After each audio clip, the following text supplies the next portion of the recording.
Hello all, कैसे हो सब लोग? बच्चा safe and sound, very nice. चलिए आज का एक और एक्साइटिंग लेक्चर शुरू करते हैं। मगर लेक्चर शुरू करने से पहले कॉन्ग्रेचुलेशन आप लोगों को फिर से। आपका बहुत ही अच्छा, बहुत ही बढ़िया रिजल्ट आया। ओवरऑल 95% आपका रिजल्ट है फ्रेशर्स के लिए। फ्रेशर्स और रिपीट दोनों को मिलाया जाए तो 93% है ना। बहुत ही बढ़िया रिजल्ट है, बहुत मस्त, खूब छान, चांगला रिजल्ट। लास्ट ईयर 75% था, इस बार आपने 95% लेके आए। बहुत सही है, कोई दिक्कत नहीं, बढ़िया है। आपके बहुत ही अच्छे number science, maths, history, geography, जो भी आपके सब्जेक्ट थे उन सारे सब्जेक्ट में आपके बहुत अच्छे मार्क्स आए होंगे, या फिर आपके एक्सपेक्टेशन से मार्क्स जो है वो कम आए होंगे। तो हमेशा ऐसा ही होता है, हमारा एक्सपेक्टेशन ज्यादा हाई होता है और हमारे मार्क्स जो है उसके अकॉर्डिंगली नहीं आते। सबके लिए ऐसा नहीं होता, कई लोगों को ऐसा भी होता है कि उनके एक्सपेक्टेशन से मार्क्स जो है वो ज्यादा भी आ जाते हैं, है ना।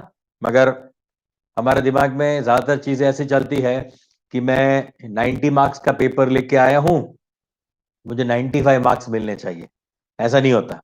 95 मार्क्स तभी मिलते हैं जब आप 100 मार्क का पेपर लिख के आते हो, या 110 मार्क का पेपर लिख के आते हो, मतलब ऑप्शन के साथ भी पेपर लिख दिया आपने, तब आप एक्सपेक्ट कर सकते हो 90-95, है ना। और अगर आपने 95 मार्क्स का लिखा था और 95 मार्क्स आ गए तो बहुत बड़ी बात है, बहुत ही सही है, ठीक है ना। सो तो ओवरऑल बहुत ही बढ़िया रिजल्ट रहा। अब आपको इस रिजल्ट को बढ़िया सा कहीं लेमिनेट करके रख देना है, ये कहीं काम में नहीं आने वाला है ना। अब जो काम आएगा वो आपका 11th-12th का जो रिजल्ट है वही काम आएगा, ठीक है ना। अच्छा, एक और बड़ी बात जो कि शायद आपके साथ डिस्कशन हुआ भी होगा और फैकल्टी से शायद ये बात करी भी होगी, मगर फिर भी थोड़े से ब्रीफ आइडियाज में आपको दे देता हूं, थोड़ी नई चीजें। नंबर वन, हमारा एजुकेशन सिस्टम जो है वो पूरा कंप्लीटली रीफॉर्म हो रहा है, हो गया है, उसका इम्प्लीमेंटेशन हो जाएगा अभी, है ना। और दिस एकेडमिक ईयर, मतलब अभी जो आप 11th-12th में हो, अभी के लिए आपको ये बहुत ज्यादा चेंजेस नहीं देखने को मिलेंगे। अभी जो आपका रूटीन है वही चलता रहेगा, क्योंकि पेंडेमिक की वजह से आपको कुछ डायरेक्टली इंप्लीमेंट नहीं होगा। मगर आपका 11th-12th जो है वो तो एज इट इज रहेगा, उसमें ज्यादा चेंजेस वो लोग नहीं करेंगे। जो नेक्स्ट एकेडमिक ईयर है, नेक्स्ट एकेडमिक ईयर यानी अभी जो इसके बाद आपके बाद जो भी लोग 10th से 11th से मूव करेंगे, उनके लिए काफी चेंजेस हो चुके हैं। उनके लिए नए नए कई पॉइंट्स जो है वो डेवलप हो गए हैं। शायद आपके छोटे भाई बहन जो भी होंगे उनके लिए ये सारी चीजें जो एप्लीकेबल है। तो आपको लगेगा सर हमारे लिए क्या फायदा, यानी हमें 11th-12th में क्या फायदा होगा। आपको 11th-12th में फायदा होगा या नहीं होगा वो ठीक है, आपको आगे जाके कॉलेज में बहुत फायदा होने वाला है। कॉलेज में जाके आपको बहुत ही फायदा होगा। अब बेनिफिट क्या है, देखो अब इन लोगों ने मल्टी एंट्री मल्टी एग्जिट बना दिया है। मल्टी एंट्री मल्टी एग्जिट का मतलब क्या है कि आप मान लो किसी मेडिकल कॉलेज में या इंजीनियरिंग कॉलेज में, खासकर 3 या 4 साल के जो सिलेबस है, मेडिकल कॉलेज वालों को इतना ज्यादा फर्क नहीं पड़ेगा, जबकि इंजीनियरिंग वालों को बहुत ज्यादा फर्क पड़ने वाला है, बीएससी कॉलेज वालों को फर्क पड़ने वाला है, कॉमर्स कॉलेजेस वालों को फर्क पड़ने वाला है। मान लो आपको कोई बीएससी कॉलेज में कोई एडमिशन लेता है, 3 ईयर डिग्री में कोई एडमिशन लेता है, या फिर आपको इंजीनियरिंग कॉलेज में एडमिशन लेते हैं, वॉट एवर, किसी में भी अगर कोई ऐसा करता है कि फर्स्ट ईयर उसका खत्म हो गया और फर्स्ट ईयर के बाद अगर उसको ऐसा नहीं लग रहा है कि मुझे अब ज्यादा पढ़ाई में कर पाऊंगा, फाइनेंशियल कंडीशंस जो है वो इतनी अच्छी नहीं है, पेरेंट्स जो है वो उनको शायद इतना पढ़ा नहीं सकते हैं, तो पहले क्या होता था, पहले बच्चों को फर्स्ट ईयर करने के बाद छोड़ देना पड़ता था, यानी फर्स्ट ईयर करने के बाद उसने छोड़ दिया। अब मान लो वापस थोड़ी फाइनेंशियल कंडीशन अच्छी हो गई, 2-3 साल बाद उसको वापस से ज्वाइन करना है वही कोर्स, तो ऐसा होता था उसको फर्स्ट ईयर से वापस शुरू करना पड़ता था। एक तो 2 साल वैसे ही बर्बाद हो गए, वापस फर्स्ट ईयर से शुरू करेगा, मतलब 1 साल वो बर्बाद होगा, ऐसा हो जाता था। मगर अब ऐसा होगा कि फर्स्ट ईयर आपने कर लिया, अगर आपको कॉलेज छोड़ना पड़ रहा है तो आपको एक सर्टिफिकेट दिया जाएगा और उसके साथ उसके कुछ क्रेडिट्स दिए जाएंगे। क्रेडिट्स क्या होता है? क्रेडिट्स आपके year by year credits add होते जाते हैं, प्लस हर एक सब्जेक्ट वाइज भी क्रेडिट होता है। जैसे मार्क्स होता है ना, मार्क्स की तरह ही क्रेडिट होती है कि इतने मार्क्स लेके आए तो इतना क्रेडिट, इस सब्जेक्ट में, इस सब्जेक्ट में इतने मार्क्स लेके आए तो उसका ये क्रेडिट, है ना? उस तरह से होता है। तो क्रेडिट वाला सिस्टम आपको कॉलेज में जाके बहुत काम आने वाला है। मान लो किसी को ड्रॉप करना पड़ा, 1 साल करने के बाद उसने ड्रॉप कर दिया, अब वापस वो रीज्वाइन करना चाहता है 2 साल बाद, तो उसको डायरेक्टली सेकंड ईयर से एडमिशन मिलेगा, उस क्रेडिट के बेस पे सेकंड ईयर पे एडमिशन मिलेगा।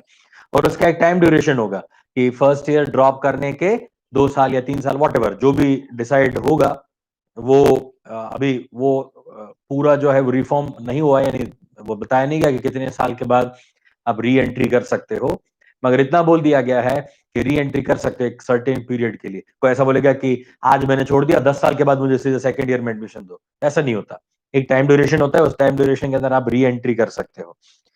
और बहुत ही बड़ी बात, री एंट्री करने के बाद आपने वापस किसी को छोड़ना पड़ा तो डिग्री का सर्टिफिकेट, उसको डिप्लोमा का सर्टिफिकेट मिलेगा। उसके बाद अगर वो पूरा 3 साल खत्म करता है तो उसको डिग्री का सर्टिफिकेट मिलेगा, यानी बैचलर्स डिग्री मिलेगी। और अगर 4 साल करता है तो उसको एक रिसर्च प्रोजेक्ट भी करना रहेगा फोर्थ ईयर में। फोर्थ ईयर में रिसर्च प्रोजेक्ट करना है तो उसको उसका रिसर्च का भी सर्टिफिकेट मिलेगा। प्लस वो 4 साल करने के बाद और आप पीएचडी करना चाहते हो तो उसके लिए और 4 साल मिलेंगे। रिसर्च पे और ज्यादा फोकस करने का इन लोगों का आइडिया है, क्योंकि अब तक सिर्फ आईआईटीज में, एनआईटीज में, ट्रिपल आईटीज में ही क्या होता है, रिसर्च वर्क हो रहा है। ऐसे कोई और कोर्सेज में इतना अच्छा रिसर्च वर्क नहीं हो रहा है, कोई और इंजीनियरिंग कॉलेजेस इतना रिसर्च वर्क नहीं कर रही है।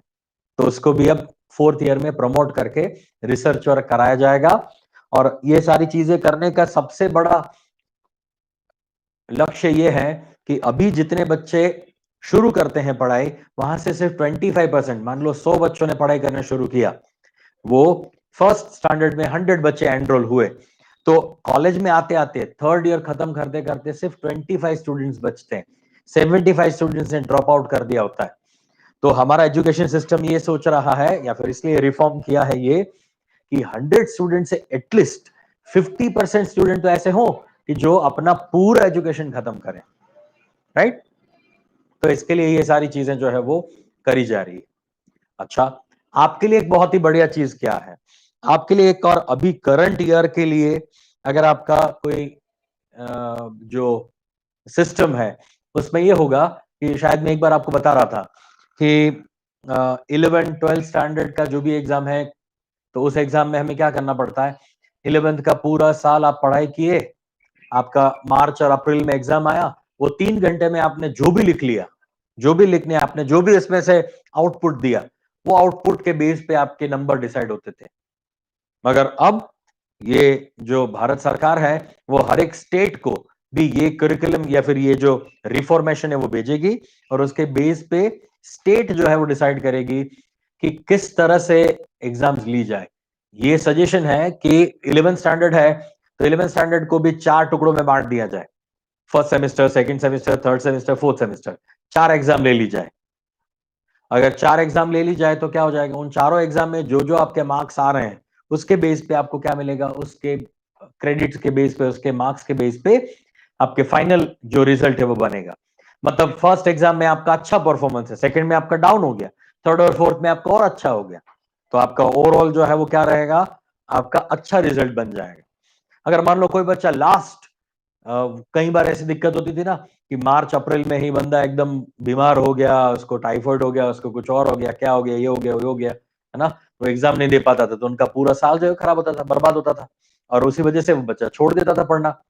अब क्या कर दिया, अब उसके 3 टुकड़ों में बांट दिया। मान लो वो बच्चा बहुत बीमार भी हो गया और लास्ट फाइनल एग्जाम नहीं दे पाया, तो उन 3 एग्जाम के बेस पे उसका क्या बन जाएगा, एक मेरिट बनेगा। प्लस वो फोर्थ जो एग्जाम है, मान लो फोर्थ एक एग्जाम थी, 11th की 4 एग्जाम थी, 4 में से एक एग्जाम जो है वो मिस कर गया, तो वो एग्जाम जो है वो 12th में जाके उस फोर्थ एग्जाम को दे सकता है, मतलब उसके क्रेडिट 11th में ही वापस ऐड हो जाएंगे। सिमिलरली जो भी 12th वाला बच्चा होगा उसकी भी इस तरह से पार्ट एग्जाम ली जाएगी और इंटरनल एग्जाम्स के मार्क्स भी जो है वो कंसिडर किए जाएंगे। मतलब बोर्ड्स की एग्जाम का जो टेंशन होता था ना, वो सारी चीजें अब जो है वो धीरे धीरे खत्म हो जाएंगी, है ना। अब बात आती है कॉम्पिटिटिव एग्जाम्स के लिए। कॉम्पिटिटिव एग्जाम्स में क्या रहेगा, उसमें कैसे करेंगे। तो कॉम्पिटिटिव एग्जाम्स में अभी कोई चेंजेस नहीं हुए हैं, उसमें जो फॉर्मेट है वही फॉर्मेट एज इट इज रहने वाला है, उसमें कोई चेंज नहीं हुआ है। हाँ, ये हो गया है कि एक होती थी यूजीसी, यूनिवर्सिटी ग्रांट कमीशन होती थी, एआईसीटी होती थी जो इंजीनियरिंग कॉलेजेस के लिए होती थी, और एआईपीएमटी यानी पीएमटी के लिए एक बॉडी होता था मेडिकल के लिए। तो उन लोगों ने क्या किया, इन तीनों को मर्ज कर दिया, उसको एजुकेशन मिनिस्ट्री के अंदर ही ले लिया है। यानी यूजीसी, एआईसीटी या फिर आपका जो ये मेडिकल का जो पूरा ग्रुप है, यानी वो जो बॉडी था, वो तीनों मर्ज हो जाएंगे। और जैसे वन नेशन वन एग्जाम वाला हो गया ना सिस्टम, उसी तरह से।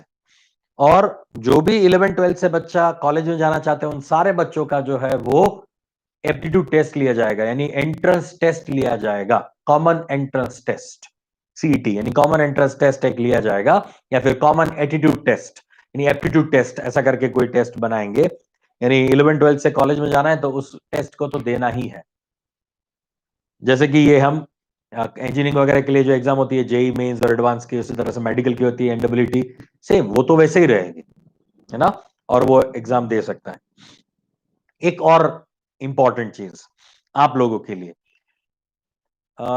स्टेट बोर्ड और जो एनसीईआरटी है, वो अगर ऐसा डिसाइड करती है कि आपको 11th स्टैंडर्ड में जिस किसी भी सब्जेक्ट को रखना है उसको सब्जेक्ट को रखो, और बाकी आप सब्जेक्ट जो नहीं चाहिए वो निकाल सकते हो। यानी कंपलसरी ऐसा नहीं रहेगा कि केमिस्ट्री, फिजिक्स, मैथ्स, बायो इन सब्जेक्ट्स को ही लेके चलना है। कोई ऐसा सोचता है कि भाई मेरा फिजिक्स अच्छा नहीं है, मुझे फिजिक्स लीव करना है, तो वो कर सकता है। कोई सोचता है कि मेरा केमिस्ट्री अच्छा नहीं, तो वो लीव कर सकता है। मैथ्स अच्छा नहीं तो वो लीव कर सकता है। बायो अच्छा नहीं तो वो लीव कर सकता है। उसकी जगह पे वो कोई भी माइनर सब्जेक्ट यानी कोई भी और सब्जेक्ट रख सकता है, जैसे कि म्यूजिक रख लिया किसी ने कोई और डांस रख दिया, आर्ट्स रख लिया, ऐसे सब्जेक्ट भी रख सकते हो। मगर कॉम्पिटिटिव एग्जाम का फॉर्मेट तो वही रहेगा, उसके अंदर आपका केमिस्ट्री केमिस्ट्री रहेगा, फिजिक्स फिजिक्स रहेगा, मैथ्स मैथ्स रहेगा। अगर आपको जेई का एग्जाम देना है, नीट का एग्जाम देना है, तो फिजिक्स, केमिस्ट्री और बायो तो वही रहेगा। तो अगर कॉम्पिटिटिव एग्जाम्स दे रहे हो तो उसके लिए कोई चेंजेस अभी तक नहीं डिक्लेयर हुए हैं, उसमें कोई चेंजेस नहीं आए हैं। ये सिर्फ स्कूल बोर्ड्स के लिए ही बात हो रही है। और मैंने कल या लास्ट लेक्चर में बताया था कि कुरिकुलम कम हो गया है, कुरिकुलम कम हो गया है, तो कॉम्पिटिटिव एग्जाम में भी शायद ये कुरिकुलम कम कर देंगे। यानी बच्चों को केमिस्ट्री, फिजिक्स, मैथ्स रख के भी अगर पढ़ना है बोर्ड्स में भी और कॉम्पिटिटिव एग्जाम में भी, तो दिक्कत नहीं होती। 11th 12th तक बहुत ज्यादा कोई टेंशन नहीं होता कि आप बहुत ज्यादा कोई आपके ऊपर बर्डन आ गया।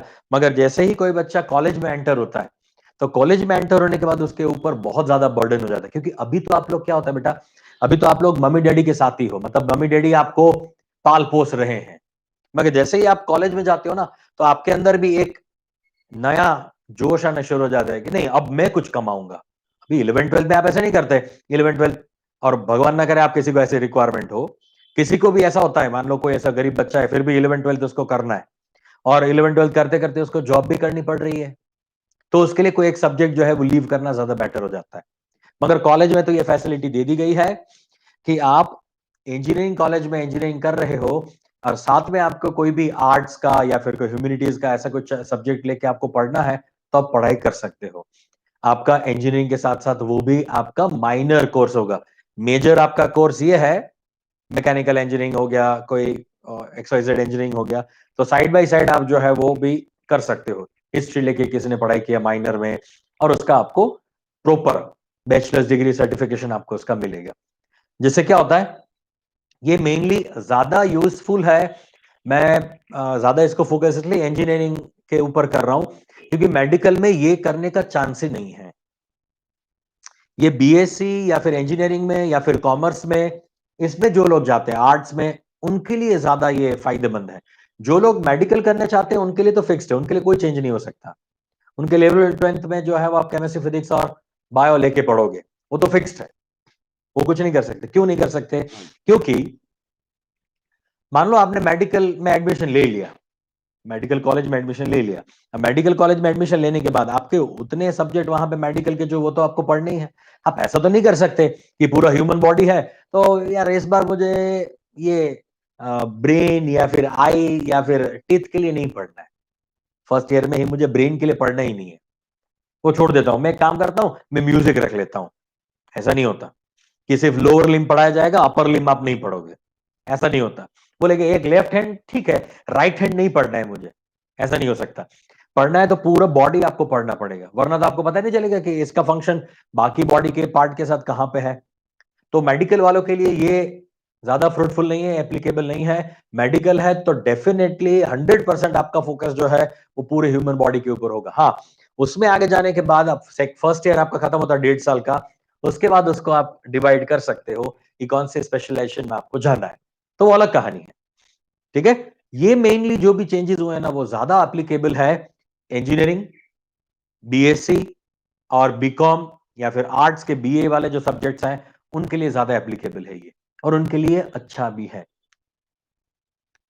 क्योंकि क्या होता था, इंजीनियर्स बन जाते थे, 4 साल पढ़ाई कर लिया, इंजीनियर बन गया, बाद में वो कहीं ना कहीं दिल्ली या फिर ऐसा यूपी वगैरह में जाके आईएएस की तैयारी करते थे, और वहां पे सब्जेक्ट लेते थे हिस्ट्री, ज्योग्राफी, ऐसे सब्जेक्ट लेके पढ़ते थे। तो आपका जो 4 साल का इंजीनियरिंग का है वो क्या काम का? आपने तो अल्टीमेटली क्या किया, ज्योग्राफी, और उससे तो आपने जॉब लिया। अल्टीमेटली एम क्या रखते हैं सब लोग, गवर्नमेंट में जॉब मिल जाए, है ना। तो उसके लिए आईएएस करते हैं या फिर आईएफएस करते हैं, कुछ भी करना है तो उसमें हिस्ट्री ज्योग्राफी वाले सब्जेक्ट रखते हो तो इजी हो जाता है। तो अब से ये कर दिया कि आप उन 4 सालों के अंदर हिस्ट्री ज्योग्राफी लेके भी पढ़ सकते हो, मतलब आपको वो अलग से पढ़ना नहीं पड़ेगा, 4 साल में उसका प्रिपरेशन आपका हो जाएगा, है ना। चलिए अब आपके मैं कमेंट पढ़ता हूं और उसमें बाद में और चेक करते हैं। थर्ड ईयर में ही डिग्री मिलेगी, यस थर्ड ईयर करोगे तभी मिलेगी। पर दूसरे, अच्छा यहाँ पे आपको सुनाई नहीं दे रहा है, ऐसा है क्या? अब सुनाई दे रहा है? ज्यादा हिल रहा है ना, व्हाट? अब बताओ, आपको आवाज आ रही है बराबर अभी?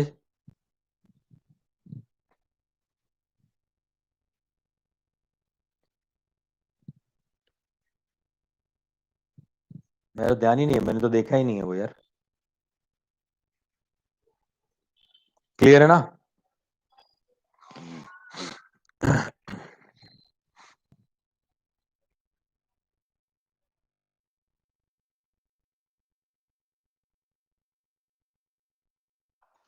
अब 6% जीडीपी एजुकेशन पे लगने वाला है गवर्नमेंट, यस। अभी 4% के आसपास कुछ था, अब जीडीपी का जो है वो 6% आ जाएगा। ऑलमोस्ट हमारा जीडीपी कितना होता है? हमारा जीडीपी करीब 150 लाख करोड़ जितना है, 150 लाख करोड़, 150 लाख करोड़ जितना हमारा जीडीपी है। उसका 6% वो लोग जो है वो एजुकेशन में देने वाले हैं। वो बहुत बड़ा नंबर होता है यार, बहुत बड़ा नंबर है वो। मगर ये जहां पे जाता है अलग अलग जगह पे, सेक्टर्स पे, वहां पे पैसे जो है वो काफी अ, ऐसे ही पड़े रहते हैं, यूज नहीं होते हैं, ऐसा करते हैं। यानी खासकर जो भी ऐसे सेक्टर्स हैं जो निचला वर्ग है, अदरवाइज गांव है कहीं, कहीं पे एजुकेशन सही से नहीं मिल रही है, वहां पे ये पैसा ज्यादा यूज होने वाला है ना। यानी आप अगर पोवर्टी लाइन के ऊपर जी रहे हो तो आपके लिए वो पैसा इतना काम में नहीं आएगा। हाँ, रिसोर्सेज मिलेंगे, आपको स्कॉलरशिप्स मिलेंगी, वो हो सकता है, मगर ऐसा एक्सपेक्ट मत करना कि आप लोग अपना पढ़ाई फ्री में करवा लोगे, ऐसा नहीं होगा, क्योंकि आप पोवर्टी लाइन से ऊपर जी रहे हो, है ना। तो इन लोगों के लिए नहीं है।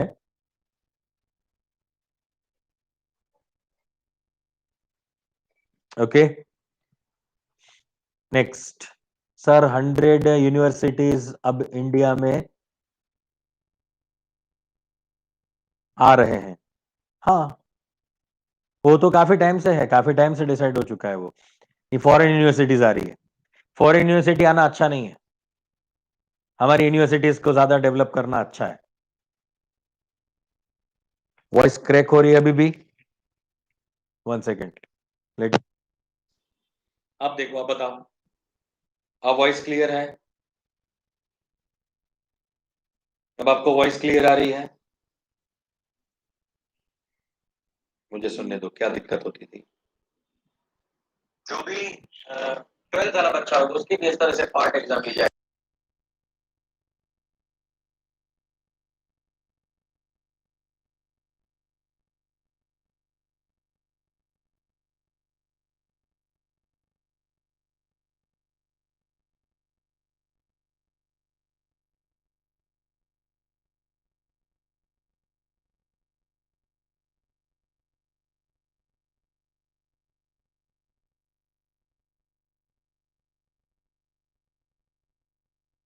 यानी आप अगर 40 लाइन के ऊपर जी रहे, आप अगर 40 लाइन के ऊपर जी रहे, आप अगर 40 लाइन के,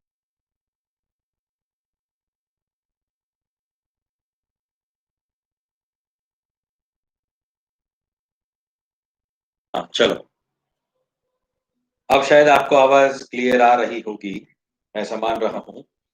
मुझे इसका सेल चेंज करना पड़ेगा, मतलब ठीक है, बाद में करते हैं इसको कुछ। अब तो मेरी आवाज क्लियर है ना? थोड़ी गूंज रही होगी, थोड़ी गूंजेगी कि मैंने वो माइक निकाल दिया है, मगर आपको सुनाई तो देगा, क्रैक नहीं करेगा। ठीक है, ओके। और क्या पूछ रहे हो? 11th को ज्यादा इंपॉर्टेंस दे रहे हैं ना as per the new pattern? नहीं, ऐसा नहीं है। 11th दोनों को सेम वेटेज दिया जाएगा as per the yesterday's news. अपनी 11th तो ऐसे ही लॉकडाउन में, हाँ वो तो ठीक है, वो तो सबका जा रहा है ना, आपका थोड़ी ना सिर्फ। जितने भी लाखों बच्चे हैं उनका 11th का ऐसे ही जा रहा है। इन बिटवीन थोड़े थोड़े ब्रेक हो रही है। अच्छा ठीक है, बच्चे आ रहे हैं, ठीक है। सर आपके टाइम पे कैसे होता था एजुकेशन सिस्टम? आपके जैसा ही था यार, हमारे टाइम पे भी ऐसा ही था। अ, उल्टा हमारे टाइम पे जो बुक्स होती थी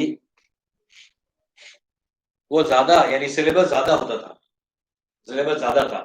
आप लोगों का जो अभी मान लो केमिस्ट्री का 30 चैप्टर का सिलेबस है, 30 चैप्टर्स है। हमारे टाइम पे वो 36 के आसपास चैप्टर्स थे, 6-7 चैप्टर ज्यादा थे हर एक सब्जेक्ट में। हाँ, 6 चैप्टर केमिस्ट्री में, 5-6 चैप्टर फिजिक्स मैथ्स में। और हमारे टाइम पे तो ये था कि हमारा बायो और मैथ्स अलग नहीं होता था, यानी हमें इंजीनियरिंग और मेडिकल करना है तो उसको सेपरेट भी नहीं होता था। कंपलसरी बायो लेना है, कंपलसरी मैथ्स लेना है। और मैथ्स भी होता था 150 मार्क का, 150 मार्क्स का होता था मैथ्स। यस, 150 मार्क्स का पेपर होता था हमारा, मैथ्स का पेपर 150 मार्क्स का था। बाकी सब्जेक्ट 100-100 थे, मैथ्स हमारा 150 था। और इतनी अवेयरनेस भी नहीं थी कॉम्पिटिटिव एग्जाम्स के लिए, इतना भी कोई ज्यादा कोशिश नहीं करता था। टाइम पे मैंने फर्स्ट टाइम आईआईटी दिया था, एडवांस, तब तो एडवांस ही था, ये ट्रिपल था ही नहीं। मैंने 1998 में एग्जाम दिया, 1998 में एग्जाम दिया। शायद आप में से तो कोई तो प्रकट भी नहीं हुआ था तब इस दुनिया में, आपका तो बाद में यहाँ पे प्रगति हुआ। आप 2000 के आसपास के हो, नहीं 2020 20 भी नहीं हो गया, आप 2002, 2003, यानी अर्थक्वेक आने के बाद आप लोग आए, अर्थक्वेक हुआ तो अर्थ में से आप लोग प्रकट हुए, आप लोग निकले हुए, है ना? तो शायद आप लोग तो तब थे ही नहीं, 2003-4 का आप थे वो पूरा, ठीक है। सो उस टाइम पे जैसे मैं बता रहा था कि आपको केमिस्ट्री, यानी फर्स्ट टाइम हमने आईआईटी का एग्जाम दिया था, तो आईआईटी के एग्जाम में मुझे पता है कि हम लोग जो जिस सेंटर पे हमें एग्जाम देने के लिए, अहमदाबाद सेंटर में जहां पे मैं गया था, तो सेंटर पे टोटल सारे क्लासरूम को मिला के 5-7 क्लासरूम थे, तो टोटल मिला के हम 100-120 स्टूडेंट्स थे, बस सिर्फ 120 स्टूडेंट्स थे, उतने ही, है ना? और तब के टाइम पे ऐसा नहीं होता था कि एक क्लास में 20 बच्चे ही बैठेंगे, उसमें तो एक क्लास में 50-60-100 बच्चे भी बैठ जाते थे, आसपास भी बैठ जाते थे। और पेपर 4 अलग अलग पेपर होते थे और आसपास वो दे देते थे। और सब्जेक्टिव टेस्ट होती थी, सब्जेक्टिव होता था आईआईटी का पेपर, सब्जेक्टिव होता था एडवांस का, एमसीक्यू टाइप था ही नहीं, आपको पूरा लिख के आना है, ऐसा था, राइट? बाद में मैंने एक साल वापस ड्रॉप लिया, रिपीट किया मैंने, और नेक्स्ट ईयर मैंने मेडिकल का एग्जाम दिया, यानी एआईपीएमटी होता था। तब उसमें प्रीलिमिनरी टेस्ट होता था और उसके बाद होता था मेंस, प्रीलिम टेस्ट और मेंस। प्रीलिम मैंने क्लियर कर लिया था मेडिकल का, और बाद में मैंने मेंस के लिए प्रिपरेशन किया, यानी मेंस का पेपर दिया, मगर उसमें मुझे कट ऑफ जितने मार्क्स आ गए थे कि एडमिशन नहीं मिला था। देन आई हैव डिसाइडेड, मुझे फाइनली पहले तो ये एम था कि मुझे इंजीनियरिंग करना है, इलेक्ट्रॉनिक्स में जाना है इंजीनियरिंग में।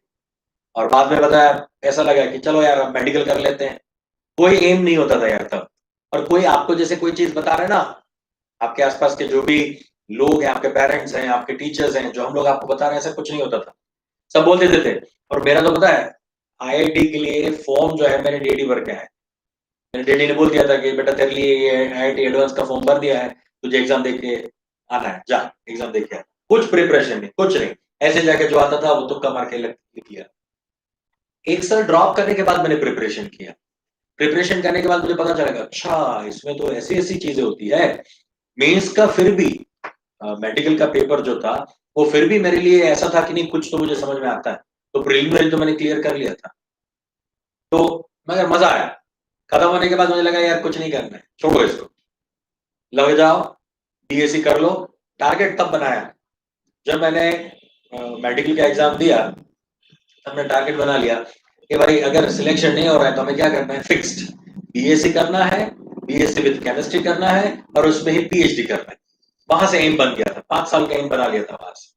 मतलब आप सोचो, मैं 12th खत्म कर चुका हूँ, मेरा रिपीट भी हो चुका है, तब तक मेरा कुछ एम ही नहीं था, पता ही नहीं था मुझे कि क्या करना है।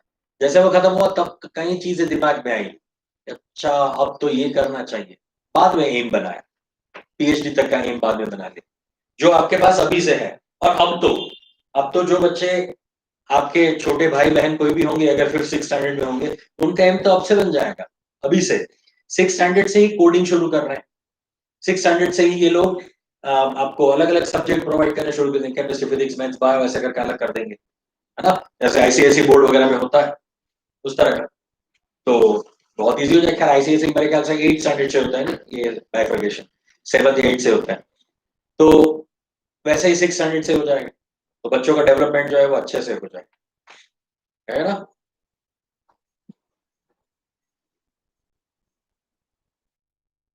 राइट। हाँ, 2004-5। Very nice. Yes, mostly guidance. हाँ, देखो, अवेयरनेस ना होने की वजह से ही तो हमें डेवलपमेंट होने में बहुत दिक्कत होती है।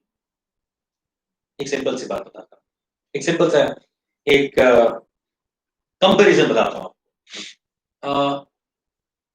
मैं उस एग्जांपल से ले रहा हूं जिससे आपको ये बराबर से चीज समझ में आता है। एक बंदा है जिसका नाम है मुकेश अंबानी। जानते हो ना मुकेश अंबानी को, तो धीरू भाई अंबानी का बेटा, है ना। वो एशिया का अब तक रिचेस्ट पर्सन है, एशिया का रिचेस्ट पर्सन है, ठीक है।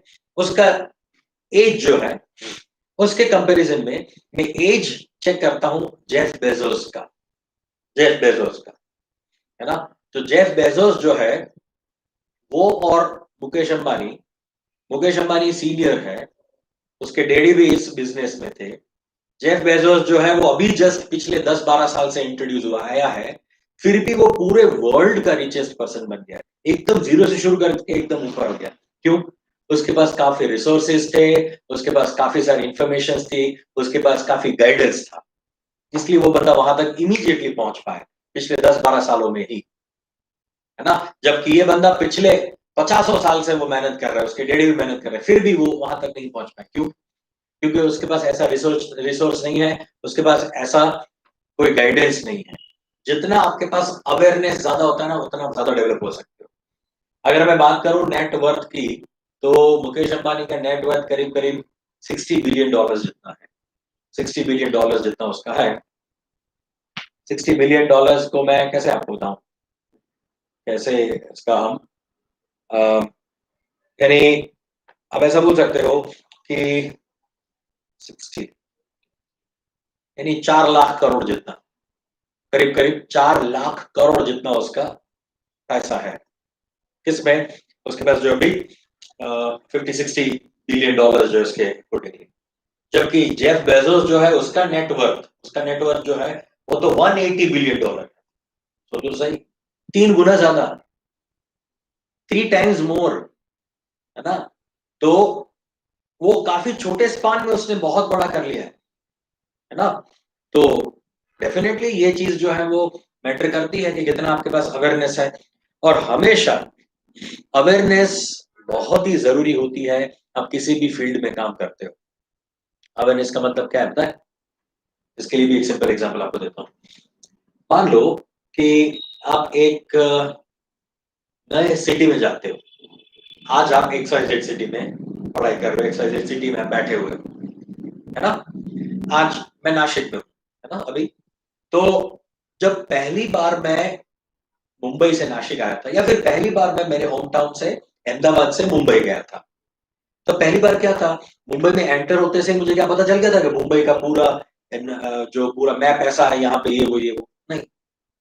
मैं पहली बार गया, जहां पे मैंने घर लिया था, घर पे गया, मैं वहां पे रहा, मैंने पूरा मैप निकाला। पूरे मैप में मैं हर रोज मैप जो है वो देखता था कि मेरे घर के आसपास का एरिया कौन कौन सा है। तो 3-4 साल रहने के बाद मुझे पता चला कि हाँ, मुंबई का वेस्टर्न सबर्ब जो है वो इतना है। वेस्टर्न सबर्ब में 3-4 साल में पूरा समझ पाया। तो उतना मुझे अवेयरनेस आ गया। अब मुझे कोई ऐसा बोलेगा कि एक काम करो, आप अब चले जाओ लंदन, आप चले जाओ न्यूयॉर्क। तो अब न्यूयॉर्क या लंदन जाऊंगा ना, तो मुझे पता चल गया कि इतने बड़े सिटी को एक्सप्लोर कैसे करा जाता है, कितना इजीली एक्सप्लोर करा जाता है। तो मैं जैसे अब मुझे कहीं भी किसी भी सिटी में भेज दिया जाए, मैं इमीडिएटली वो मेरा जो एक्सपीरियंस है उसको यूज करके मैं इमीडिएटली क्या कर सकता हूँ, उसका पूरा सर्वे कर सकता हूँ फटाफट से, है ना। तो वो है अवेयरनेस। कैसे करना है वो आपको आ गया, है ना। जरा क्लियर है बेटा। तो आप लोग भी अवेयर होते जाओ। आपको अवेयरनेस क्या करना है, किसी चीज के अंदर डूब के नहीं करना है। आप दरिया को ऐसे ओशन में ऐसे तैरते जाओगे, स्विम करते जाओगे करते जाओगे करते जाओगे, आपको लगेगा अरे बाप रे ये कितना मुश्किल वाला है। मगर आप ऊपर ड्रोन रखे हो और आपके सामने वो कैमरा है, यानी वो दिख रहा है आपको, या आपका वो क्या बोलते हैं उसको, VR, है ना। और ऊपर से क्या हो रहा है, ऊपर से आपका ड्रोन उड़ रहा है और आपको पता चलेगा हाँ अभी मैं यहाँ पे हूँ, अभी मुझे इतना जाना है, तो यहाँ पे जमीन जल्दी आ जाएगी। तो आपको पता चल सकता है, तो आपके अवेयरनेस हो गई ना। उस ड्रोन ने क्या बताया आपको कि आपके आसपास कौन सी जगह जो है वो जल्दी से पहुंचने वाली है, कौन सी जगह जहाँ जल्दी लैंड आ जाती है। So that is known as awareness. तो हमेशा रीड करते जाओ, रीडिंग करो। रीडिंग आपको हमेशा अवेयर करता है, क्योंकि रीडिंग करने से फायदा ही होता है कि आज मैंने कुछ कोई बुक लिखी, आज मान लो APJ अब्दुल कलाम सर ने बुक लिखी, है ना। तो उस बुक में उन्होंने अपना जो पूरा एक्सपीरियंस, उतने पूरे सालों का एक्सपीरियंस उसने लिख दिया। तो आपको तो ऑटोमेटिकली क्रिस्प मिल गया ना। उनके वो 30-40-50 साल के एक्सपीरियंस आपको तो 20-30 घंटे में मिल गया। आपने पूरा बुक रीड करके 20-30 घंटे में 50 साल का एक्सपीरियंस आपको मिल गया। तो बुक रीड करने का ये फायदा होता है कि जो ऑथर है उस ऑथर का इतने सालों का एक्सपीरियंस आपको इमीडिएटली मिल जाता है, आपको उतना मेहनत नहीं करना पड़ता। So try to read books, good books, अच्छे बुक्स रीड करो, अच्छे अच्छे आपको इसमें से आइडियाज मिलते जाएंगे, है ना। तो बस बेटा, आज मैंने आपको ये 2 चीजें बतानी थी। एक तो आपका रिजल्ट आया, इसके लिए आपको खूब खूब अभिनंदन। बहुत ही अच्छा आपका रिजल्ट आया है, उसको साइड पे रख दो, मेहनत करना शुरू कर दो। अभी जो आपका 11th-12th का रिजल्ट है उसको अच्छा बनाने की। सेकंड, ये जो हमारा एजुकेशन सिस्टम में जो चेंजेस आए हैं उसके बारे में मैंने आपको थोड़ी बहुत इन्फॉर्मेशन दे दी। फर्दर बाकी डिटेल में जो है वो आप कई जगह पे मीडिया वगैरह पे अभी आप देख सकते हो, उसमें कई चीजें दी गई है। मगर ट्रस्टेड मीडिया पे ही ट्रस्ट करना।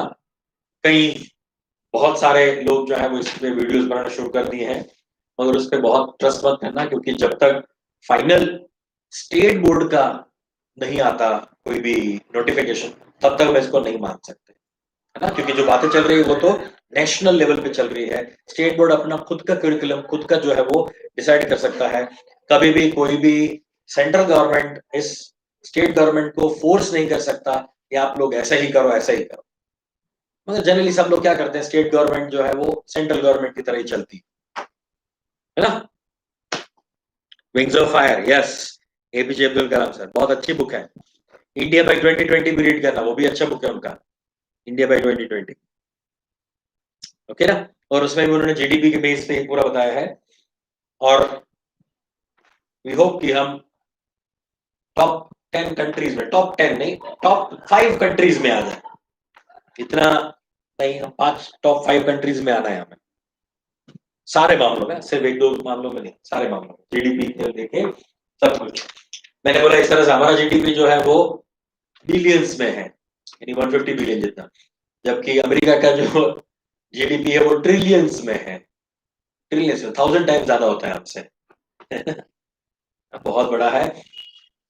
लोग इतने नहीं है, लोग इतने नहीं है ना, मगर पैसा बहुत ज्यादा है। हमारा 133 करोड़ है टोटल लोग, जबकि वो सिर्फ 33-34 करोड़ है लोग, और उसका जीडीपी इतना ज्यादा, मगर मतलब कि पर कैपिटा बहुत ज्यादा पैसा हो गया ना, पर पर्सन बहुत ज्यादा पैसा होगा, राइट। हमारा तो जीडीपी उसको हम 133 करोड़ में बांटेंगे तो कुछ नहीं बचेगा, कुछ नहीं आएगा हमारे बल्ले।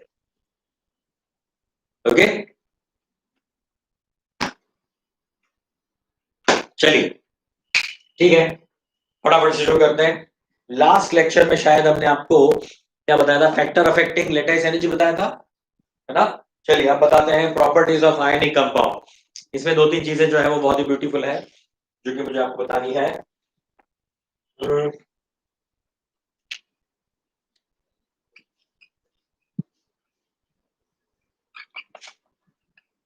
Properties of ionic compound,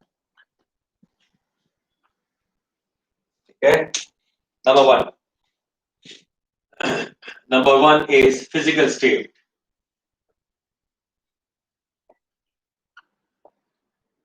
Number one is physical state. Okay, 1 second.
Okay.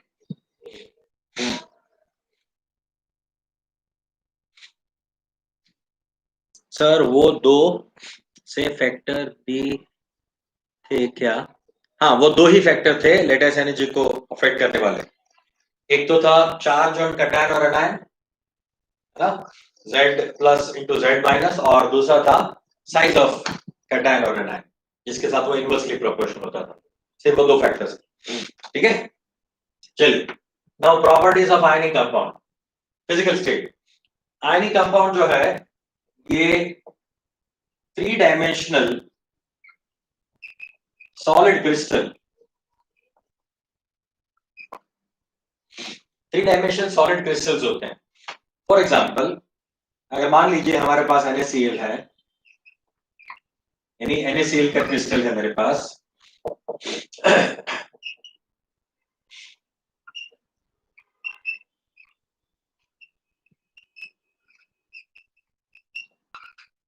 ठीक है। यहाँ पे NaCl, ये भी NaCl, ये भी NaCl, है ना। ऐसा एक क्रिस्टल मेरे पास है, ClNa, ClNa, ClNa। ये सारे एटम्स इस तरह से कुछ अरेंज्ड है। अब ये पॉजिटिवली चार्ज होता है, नेगेटिवली चार्ज होता है, ये नेगेटिव होता है, पॉजिटिव होता है, तो इनके बीच में क्या होता है, कूलम्बिक फोर्स ऑफ अट्रैक्शन बताया था ना, ये Coulombic force of attraction show करते हैं।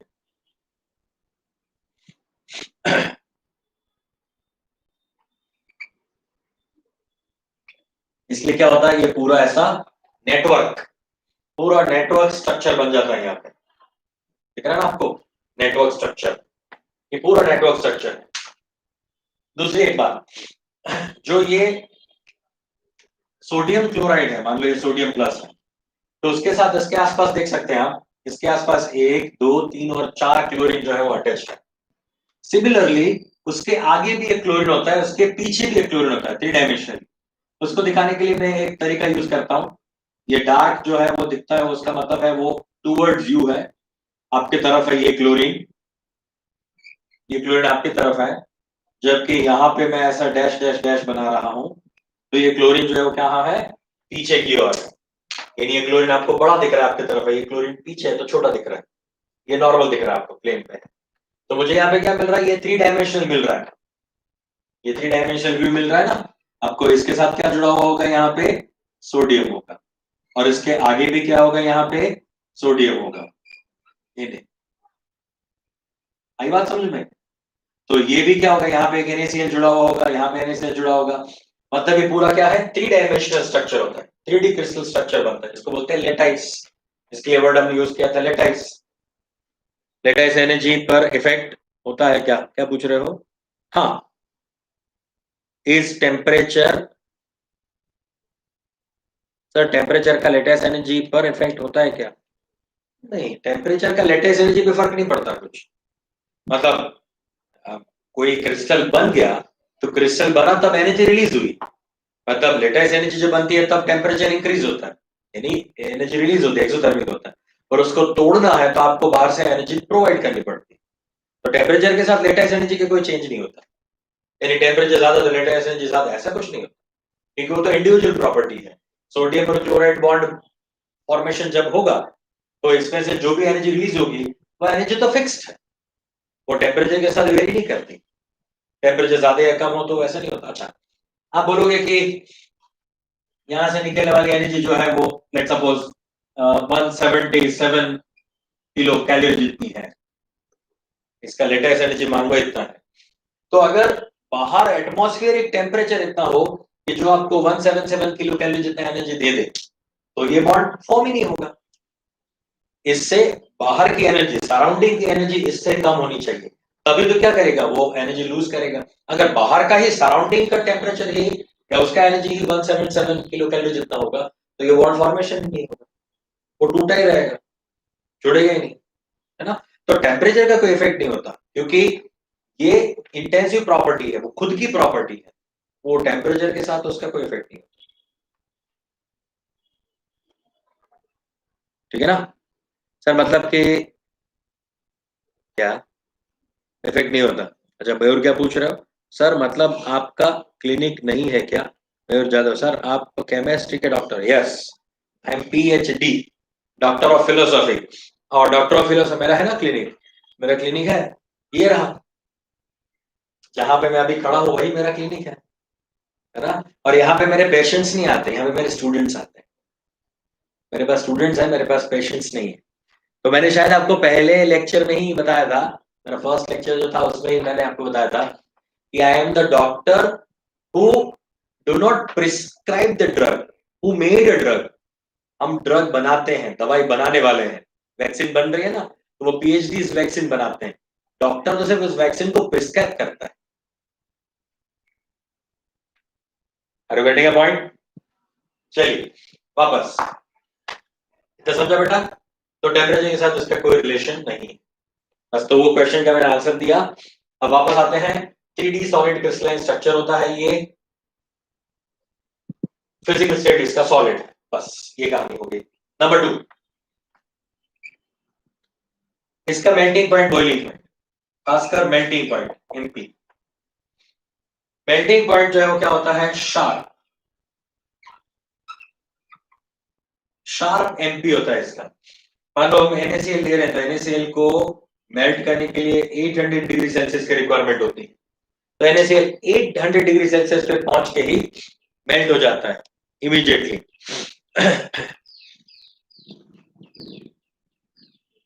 ओके ना, ठीक है। तो ये NaCl जो है उसका 800 डिग्री। अभी और कोई क्वेश्चन पूछ रहा है? अच्छा, पार्थ निगम क्या पूछ रहा है, sir means you indirectly make a drugs giving education to us? नहीं, अभी मैं ड्रग्स नहीं बना रहा हूं, अब मैं बना रहा हूं डॉक्टर्स। अब मैं डॉक्टर्स और इंजीनियर्स बनाता हूँ, अभी मैं कोई ड्रग नहीं बना रहा हूँ, कोई दवाई बनाने वाला डॉक्टर अभी नहीं हूँ, अभी मैं इंजीनियर्स और डॉक्टर बनाने वाला पीएचडी बन गया हूँ। ठीक है ना? ओके, चलिए अब बातें बंद, जल्दी फटाफट खत्म करो वरना हमारा टॉपिक खत्म नहीं होगा यार। राइट? ओके, तो शार्प मेल्टिंग पॉइंट होता है जैसे कि NaCl का है 800 डिग्री।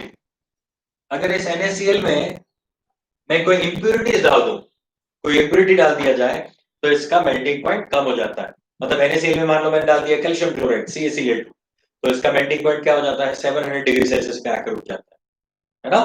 तो ये जो है ये मेल्टिंग पॉइंट के लिए मैं बोल सकता हूं। Next is conductivity.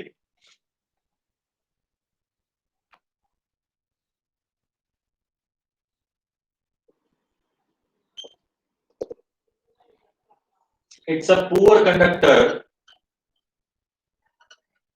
in crystalline state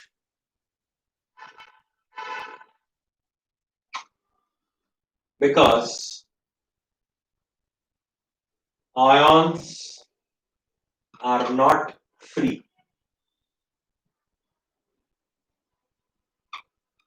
to move. ठीक है ना? Free to move. तो कंडक्टिविटी क्या होती है? अगर वो ऐसे क्रिस्टलाइन फॉर्म में है तो वो पुअर कंडक्टर होता है, क्योंकि वो जल्दी से आयंस को जो है वो फ्लो नहीं करवा सकता। अच्छा, तो अगर if it is poor conductor, if it is in a crystalline form, but it is good, moderate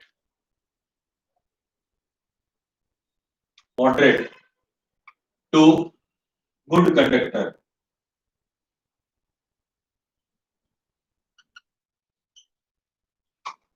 in molten state and in dissolved state, otherwise aqueous state। मतलब NaCl अगर सॉलिड फॉर्म में है तो मिनिमम होता है इसका conductance, NaCl अगर liquid state में है तो थोड़ा बढ़ जाता है, और NaCl अगर एक्वियस स्टेट में चला गया तो मैक्सिमम कंडक्टिविटी होता है। ये सीक्वेंस याद रखना, ये एग्जांपल याद रख लेना। सोडियम क्लोराइड के एग्जांपल से समझाया मैंने। सोडियम क्लोराइड अगर सॉलिड फॉर्म में है तो उसका कंडक्टिविटी बहुत ही कम होता है, बहुत ही कम, क्या होता ही नहीं, ऐसा मान सकते हो, नेग्लिजिबल। लिक्विड बना दिया मतलब उसको मोल्टेन स्टेट पे लेके आए, मेल्ट कर दिया, तो वो थोड़ा कंडक्टिविटी बढ़ाता है, क्योंकि इसमें अब इलेक्ट्रॉन्स जो आयंस है Na+Cl- वो फ्री हो जाएंगे। NaCl अगर एक्वियस स्टेट में डाल दिया, पानी में डाल दिया NaCl को, तब तो Na+ और Cl- आयन बन जाएगा और उसमें से करंट आराम से पास हो पाएगा। ठीक है? So conductivity will be increased if you dissolve the ion. So that is all about the conductivity. Now number 4, fourth point है, इसको बता देते हैं यहां से, 2 पॉइंट बता रहा हूं मैं।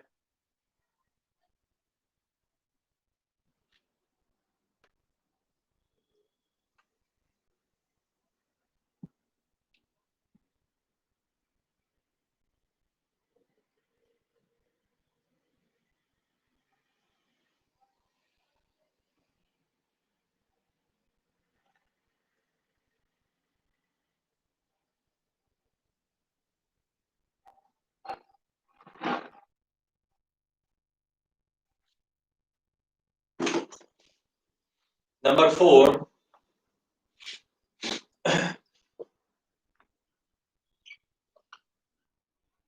Isomorphism. Isomorphism,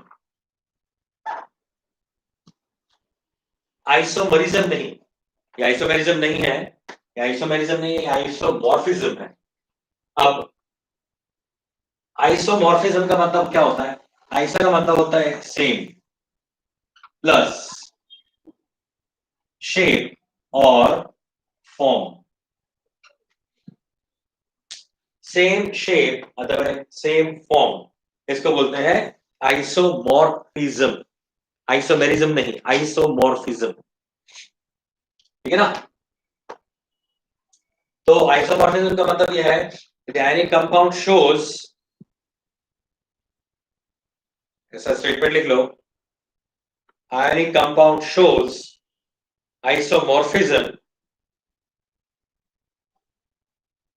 in which shows isomerism, sorry, isomorphism in which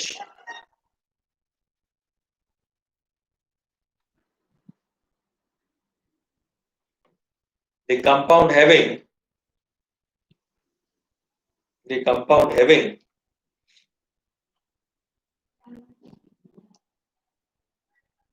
same shape, compound having same shape,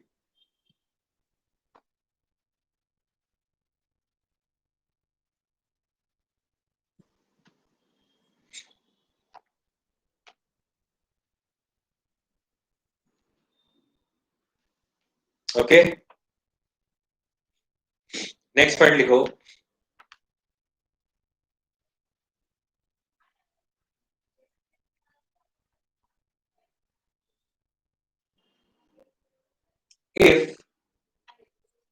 if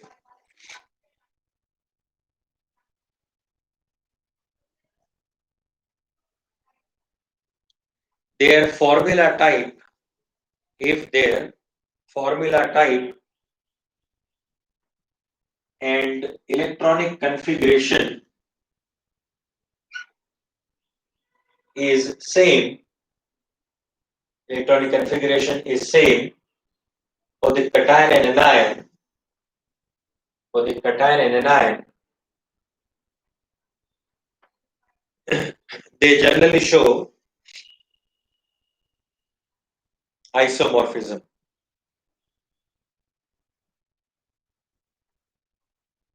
Yeah.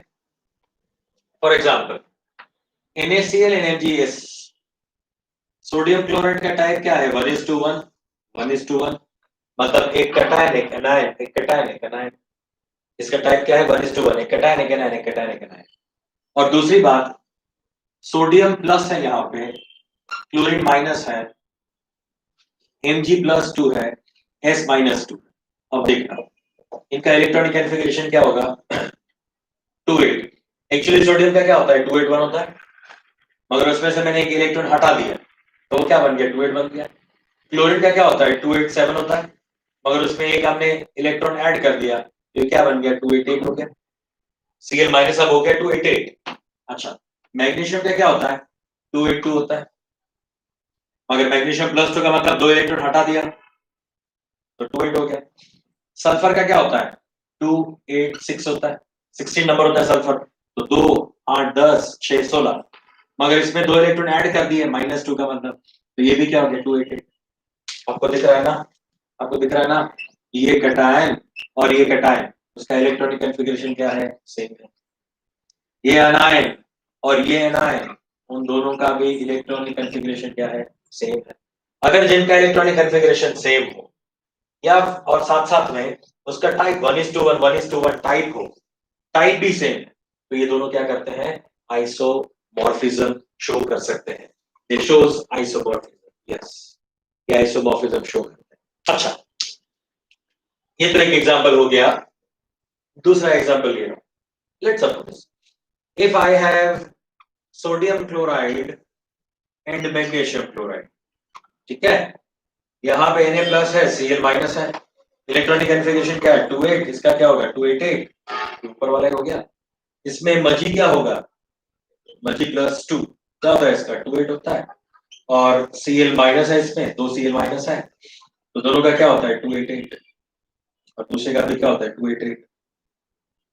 आइला, ये भी इलेक्ट्रॉनिक कॉन्फ़िगरेशन में तो सेम है, 2:8:2:8, 2:8:8, 2:8:8, 2:8:8, 2:8:8, मतलब ये दोनों भी क्या करने चाहिए? आइसोमेरिज्म शो करने चाहिए, मगर नहीं करेंगे। क्यों? क्योंकि ये 1:1 टाइप का है, जबकि ये 1:2 टाइप का है। इसका जो क्रिस्टल स्ट्रक्चर है वही अलग है, क्रिस्टल का टाइप ही अलग है, 1:1 है, 1:2 है, तो ये आइसोमॉर्फिज्म शो नहीं कर सकते। आई बात समझ में? तो कौन कौन से दो फैक्टर आप दिमाग में रखोगे? एक तो टाइप ऑफ क्रिस्टल 1:1 1:1, और दूसरा इसका इलेक्ट्रॉनिक कन्फिगरेशन। इसका इलेक्ट्रॉनिक कन्फिगरेशन भी क्या होना चाहिए? सिमिलर या सेम होना चाहिए, तभी ये क्या करेंगे? आइसोमॉर्फिज्म शो कर सकते हैं। ठीक है, इतना क्लियर है सबको? ओके, नंबर 5,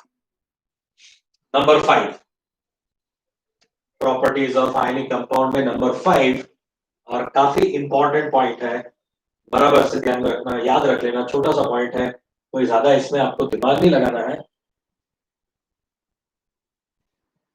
मगर आगे जाके ये काम आएगा, बहुत ही काम आएगा।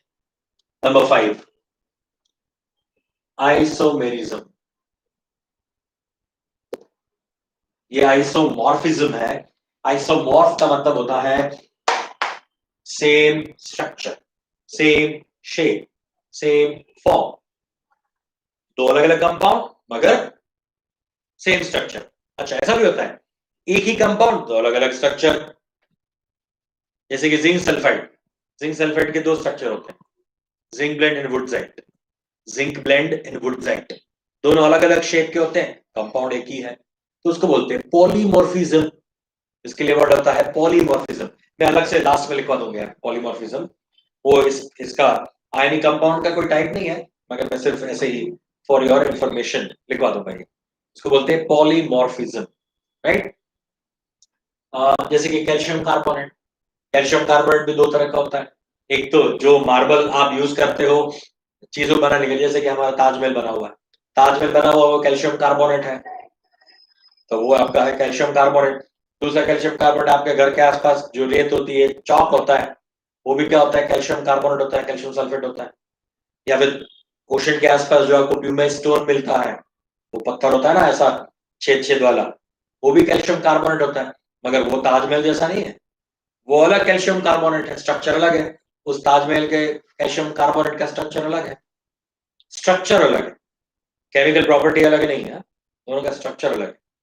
तो उसको बोलते हैं पॉलीमॉर्फ, उसको बोलते हैं पॉलीमॉर्फ। ठीक है, चलिए isomerism. Isomerism is not possible in ionic compounds, in ionic compound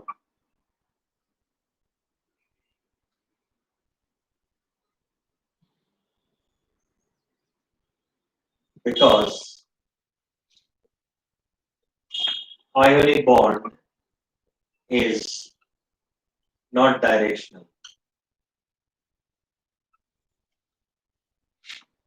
यानी आयनिक बॉन्ड में ऐसा नहीं होता कि आप बता नहीं सकते कि मान लो मैंने मैग्नीशियम क्लोराइड का स्ट्रक्चर बनाया, तो मैग्नीशियम क्लोराइड में मैग्नीशियम और क्लोरीन के बीच का जो बॉन्ड है वो 180 डिग्री होगा या 90 डिग्री होगा, विदाउट से ये बता नहीं सकते, क्योंकि आयनिक है। आयनिक के अंदर क्या होता है? ये पॉजिटिवली चार्ज आयन होता है और उसके पास नेगेटिवली चार्ज क्लोरीन आयन जो है वो आसपास भटकते रहते हैं। ये दो क्लोरीन आयन जो है वो इस मैग्नीशियम के हैं, ये दो क्लोरीन किसी और के होंगे, जैसे कि अभी हमने क्रिस्टल स्ट्रक्चर बनाया था ना, तो उसमें क्या था? सोडियम के आसपास कितने? 6 क्लोरीन थे। तो इसका कोई डायरेक्शनल नहीं होता, ये तो एक कैटायन के आसपास अनायन जो है वो अट्रैक्शन से जुड़ा होता है बस, है ना? वो उसके साथ कोई बॉन्ड फॉर्मेशन नहीं करता। हाँ, मीथेन में आप बोल सकते हो कि मीथेन का शेप जो है वो टेट्राहेड्रल है, इसका शेप होता है टेट्राहेड्रल। अमोनिया का शेप होता है पिरामिडल, क्योंकि वो कोवेलेंट कंपाउंड है, और कोवेलेंट कंपाउंड में ये बॉन्ड जो है वो इलेक्ट्रॉन शेयरिंग की वजह से बनता है, शेयरिंग की वजह से बनता है, इसलिए दोनों के ऊपर चार्ज नहीं होता। जबकि यहाँ पे तो ये कंप्लीट +2 और कंप्लीट -1 होता है। ये तो सॉलिड स्टेट में भी आयनिक फॉर्म में होता है, सॉलिड स्टेट में आयन फॉर्म में होता है NaCl MgCl, जबकि ये मीथेन अमोनिया ये सारी चीजें कोई प्लस माइनस आयनिक फॉर्म में नहीं होती, वो क्या बन जाती है? Partial positive partial negative charge होता है उसके इलेक्ट्रोनेगेटिविटी की वजह से। और ये डायरेक्शनल होता है। तो याद रखो,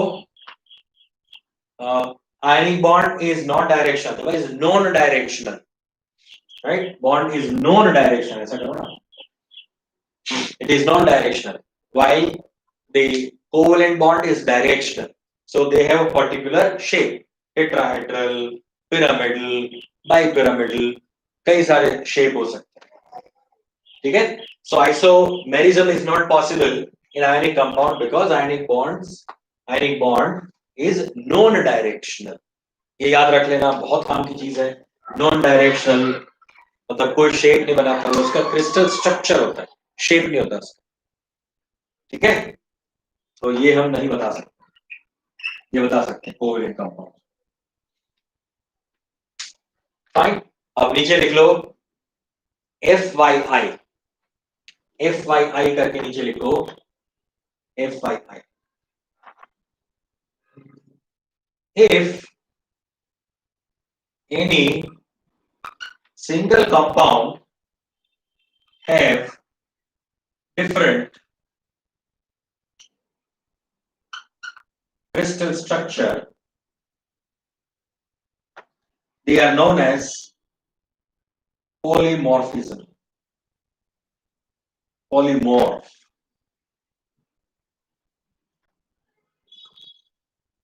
And the phenomena is known as polymorphism.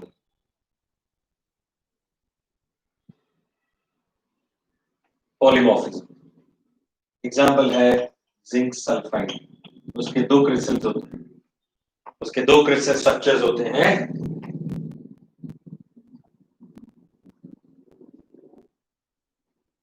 Zinc blende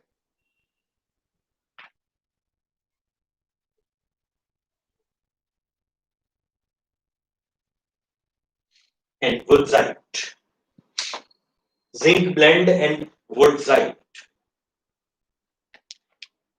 okay?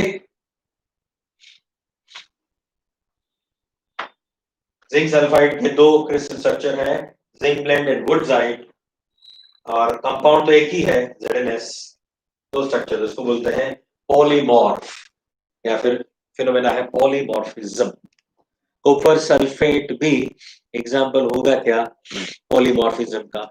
नहीं, कॉपर सल्फेट का तो एक ही होता है यार, कॉपर सल्फेट का तो एक ही स्ट्रक्चर होता है, उसमें नहीं।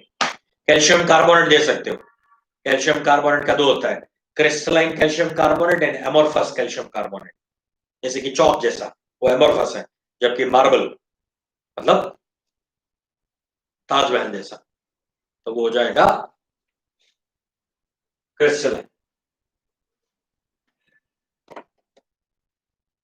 ठीक है? क्लियर इतना? चलो नेक्स्ट पॉइंट नंबर 6, ये लिख लिया FYI फॉर योर इंफॉर्मेशन। ये वाला लिखा है मैंने zinc blende, ZINC, zinc blende, BLEND blende, and wurtzite, WURTZIT, wurtzite, wurtzite, zinc blende and wurtzite, ये दोनों क्रिस्टल स्ट्रक्चर्स हैं अलग अलग। 12th standard chapter number 1 solid state, वो जो पढ़ाएंगे तब आपको ये बताया जाएगा, जब वो फर्स्ट चैप्टर में पढ़ा होगा ना, तब ये वुडजाइट और जिंक ब्लेंड दोनों का स्ट्रक्चर ड्रॉ करके दिखाऊंगा।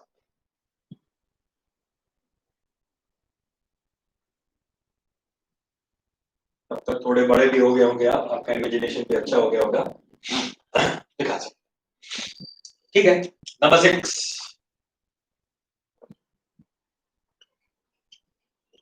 solubility, solubility,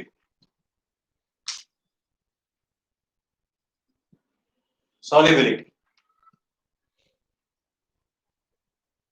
Remember this, like, dissolve, like, dissolve, like मतलब polar solvent, otherwise polar solute is soluble in polar solvent. Solvent भी पोलर होना चाहिए, सॉलिड भी पोलर होना चाहिए। इसको बोलते हैं like dissolve like, like dissolve like. Polar solute is soluble in polar solvent. और non polar solute is soluble in non-polar solvent। मतलब कि आप अगर NaCl को लेके पानी में सॉल्युबल करोगे तो हो जाएगा, क्योंकि पानी भी पोलर और NaCl भी पोलर, आराम से सॉल्युबल हो जाता है।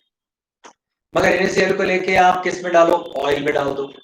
NaCl को ऑयल में डाल दिया तो वो ऑयल में डिसॉल्व नहीं होता। शायद मैंने एक बार आपको बताया था कि आपको अगर फ्रेंच फ्राइज खानी है, फ्रेंच फ्राइज, तो फ्रेंच फ्राइज खाते वक्त आप पोटैटो को कट करके उसको नमक के पानी में भिगो के बाद में सोक करके रखते हैं उसको थोड़े टाइम के लिए, और बाद में उसको फ्राई करके खाया जाता है। ऐसा नहीं कर सकते आप कि ऑयल लिया, उसमें डाल दिया नमक और बाद में उसमें पोटैटो उसको फ्राई करने के लिए डाल दिया, ऐसे ही फीके पोटैटो को आप अंदर डाल दिया तो वो सॉल्टी बन जाएगा ना। कभी नहीं होता ऐसा। क्यों? क्योंकि नमक तो पानी में घुलता है, ऑयल में तो घुलता ही नहीं है वो, है ना। तो कभी उस पे वो लेयर या फिर उसमें एब्जॉर्प्शन नहीं हो सकता। सिमिलरली मान लो मैं एग्जांपल ले रहा हूँ प्रोटीन, या फिर मैं एग्जांपल ले रहा हूँ कोई एमिनो एसिड्स पोलर है तो वो सॉल्युबल हो जाएंगे पानी में, मगर वो बेंजीन में टोल्यूइन में सॉल्युबल नहीं होते, ठीक है ना। कई सारे ऐसे मान लो प्लास्टिक्स हैं, तो प्लास्टिक बेंजीन में, कार्बन टेट्राक्लोराइड में, इसमें सॉल्युबल हो जाएंगे क्योंकि plastic non polar, benzene toluene carbon tetrachloride non polar, जबकि वो पानी में सॉल्युबल नहीं होता। अगर पानी में सॉल्युबल हो जाता तो हम कैसे इसको पानी भरने के लिए यूज कर सकते थे? कर नहीं सकते ना, पानी में सॉल्युबल ही नहीं है। तो ये नॉन पोलर चीज है, अंदर पानी जो है वो पोलर है, तो polar does not dissolve in non polar, और नॉन पोलर पोलर में सॉल्युबल नहीं होता, ठीक है। मगर फिर भी कई सारे ऐसे कंपाउंड हैं जो पानी में सॉल्युबल हो जाते हैं और उनका पोलैरिटी थोड़ा कम होता है, जैसे कि ऑक्सीजन, नाइट्रोजन, ये सारे गैस नॉन पोलर हैं, मीथेन, फिर भी थोड़े बहुत अमाउंट में पानी में सॉल्युबल हो जाते हैं, थोड़े बहुत अमाउंट, क्योंकि पानी यूनिवर्सल सॉल्वेंट है।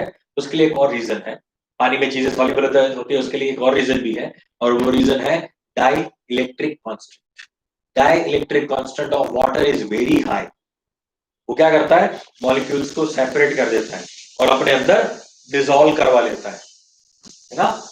तो वो काम कैसे करता है, उसका मैकेनिज्म बताओ आपको।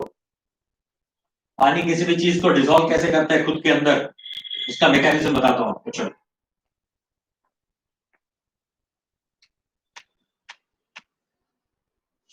मैं सिर्फ पानी का एग्जांपल ले रहा हूं, हाँ, और वही चीज सबके लिए एप्लीकेबल होती है। मान लो मैंने NaCl को पानी में डिसॉल्व करने की कोशिश की, तो हो जाएगा, ये बन जाएगा यहाँ पे aqueous Na+ और Cl- aqueous। अरे ये एक्वियस क्या है, हर बार लिखते तो है एक्वियस एक्वियस, इसका मतलब क्या है, लिटरल मीनिंग क्या है। अब सुनना, जैसे ही आप Na+ और Cl- को पानी में डालोगे तो Na+ और Cl- के बीच का बॉन्ड ब्रेक हो जाएगा। ये बॉन्ड ब्रेक हो गया, है ना, पानी में डालने से ही वो ब्रेक हो गया। अब ये बॉन्ड ब्रेक क्यों हुआ, वो पानी ने ब्रेक किया।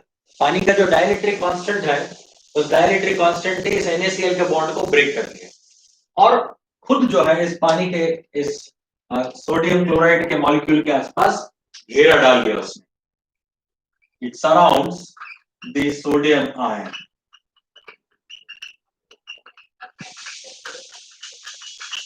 कैसे कैसे कैसे कैसे ऐसा कैसे? ऐसा इसलिए क्योंकि ये पार्शियली पॉजिटिव और ऑक्सीजन पार्शियली नेगेटिवली चार्ज होता है।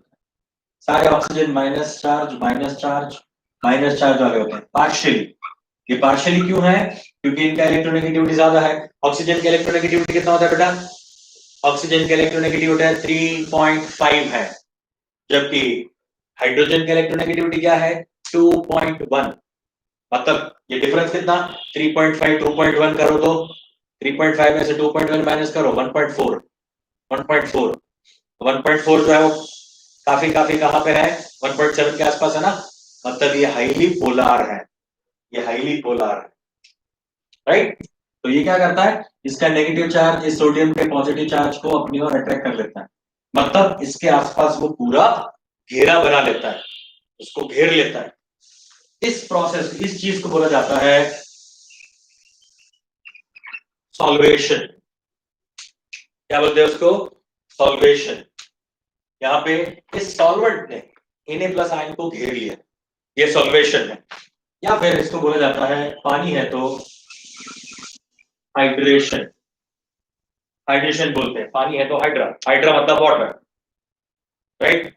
मीथेन होता तो मिथेन, मिथेनोलेशन, इथेनोलेशन, ईथर होता इथरेशन, ऐसा बोलते हैं, पानी है तो हाइड्रेशन बोलते हैं। सेम वे ये क्लोरीन आयन जो है उसको भी पानी घेर लेता है, HHHH, पानी है तो बिल्लू कलर से बनाता हूं, बिल्लू, बिल्लू कलर का पानी होता है, बिल्लू, H2O, H2O, H2O, घेर लो, पानी ने घेर लिया है यहाँ पे क्लोरीन को। अब देखा ना आपने, पानी का H+ होता है तो वो Cl- को घेर लेता है, एक अट्रैक्शन से जुड़ गया, तो ये भी क्या हुआ, सेम वे सॉल्वेशन, या फिर इसको बोलेंगे और हाइड्रेशन, सेम है दोनों चीजें। तो पानी ने क्या करा, पानी ने Na+ आयन और क्लोरीन माइनस को अलग करके उसको घेर लिया। जब पानी उसको घेरेगा, जब पानी उसको घेरेगा तब नीचे लिखेंगे हम AQ, एक्वियस, तब AQ लिखा जाता है। AQ लिखने का सही परफेक्ट मीनिंग ये है कि पानी सॉल्वेंट हो चुका है, उसके आसपास पानी ने घेरा डाल लिया है, Cl- के और Na+ के आसपास। ये क्लियर हुआ बेटा, ये समझा कि ना है ना। तो ये है इसके पीछे का रीजन। देखो साइंस बहुत ही बढ़िया चीज है यार, केमिस्ट्री बहुत बढ़िया चीज है। एक्वेस लिखने का भी मतलब होता है कुछ, ऐसे ये नहीं लिख दिया इसे टोके। इतना क्लियर है सबको, सॉल्यूशन हाइड्रेशन समझ में आया, solubility like laser line, but the reason is solution. अगर पानी ये सॉल्यूशन नहीं कर सकता, NaCl का आयन तोड़ नहीं सकता, तो वो डिजोल्व नहीं हो पाएगा। ये प्लास्टिक को तोड़ नहीं सकता, इसलिए डिजोल्व नहीं होता, तोड़ दिया होता तो डिजोल्व कर देता उसको। गॉट इट, आज रुके यहां तक, है ना। चलो ऑल द बेस्ट, फिर से बहुत बहुत शुभकामनाएं, खुश हो, खाना पीना कुछ आइसक्रीम आइसक्रीम खा लो, मजे कर लो, और लग जाओ वापस 11th के लिए, 12th के लिए, है ना। चलो बाय बाय, सायोनारा, टेक केयर बेटा। बहुत केस बढ़ रहे हैं अभी, ध्यान रखना, घर पे रहना, बाहर मत जाना कहीं क्रिकेट खेलने।